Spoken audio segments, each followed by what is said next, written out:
at running back, TreVeyon Henderson certainly lived up to the hype. Game 3 was his big breakout in his record-setting performance against Tulsa.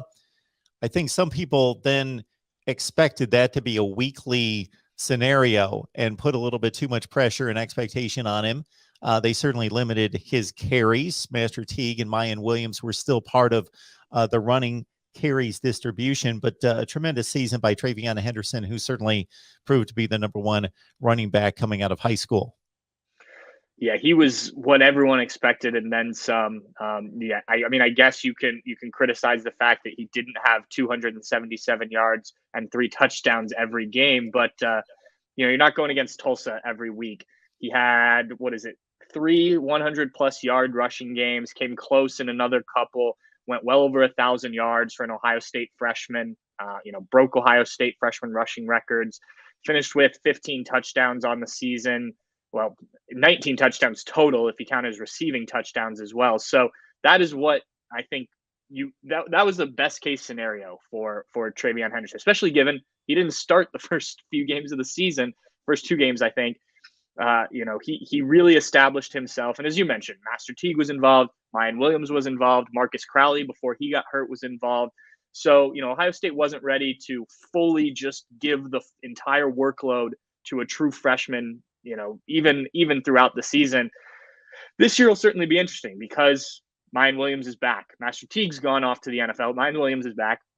Marcus Crowley, once he gets healthy, this is his second major injury, so we'll see how that situation plays out. And then you've got Evan Pryor, who is a guy who played in 4 games, ended up redshirting last year, had just over 90 yards and a touchdown in limited carries. But if TreVeyon Henderson isn't in Ohio State's 2021 class, Evan Pryor is probably a guy that everyone's excited to see. He was still highly ranked, showed some good things in limited carries last year. So that's a guy I think can work his way up. I still think Mayan Williams is probably the #2, but maybe Evan Pryor works into a #3 spot, 2B type of situation, because I think he's really talented.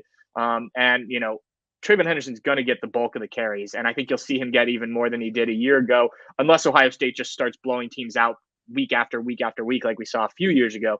But you're going to see some of these other guys mixed in. Tony Alford has shown he likes to do that, and it keeps guys like TreVeyon Henderson, who was banged up some during the year, missed some second halves of games where Ohio State didn't need to put him back in because he was hurt, had to come out of a number of games, and eventually went back in. But they don't want to have him suffer any serious injuries, so they'll use the other talent on their roster, and they certainly have that in Mayan Williams, Evan Pryor.